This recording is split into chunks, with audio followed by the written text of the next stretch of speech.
Sa billiards, nagbigay po ng dalawang rason si billiards patron Perry Mariano kung bakit labis ang kanyang katuwaan sa pamamayani ni Warren Quiamco sa first Johnny Archer 10-ball classic kahapon.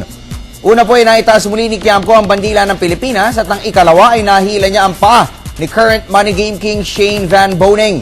Sa paggapi po kasi ni Quiamco kay Van Boening, 11-3 sa final kahapon, napigilan niya ang ibayong paglarga ng American Q artist sa top spot ng rankings. Si Van Boening po kasi ang current frontrunner sa billiards money list sa kanyang mahigit $102,000 na earnings. Habang nasa third place naman ang alaga ni Mariano na si Dennis Orculio na napag-iiwanan ni Boening ng halos $30,000.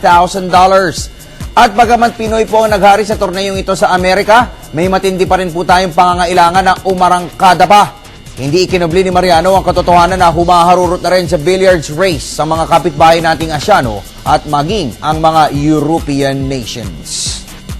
Siyempre, at least nakaka-abante pa tayo, di ba? Pero talaga kailangan natin yung pwedeng lumaban yung pag talagang buo yung world na magagaling kasi iba talaga yung, lalo na sa Europe saka sa Asia, napakarami na magaling.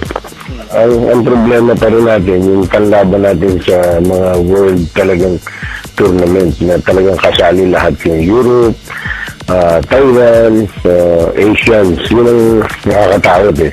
Sa Amerika kasi hindi na ganun karami yung magaling magbilyar eh.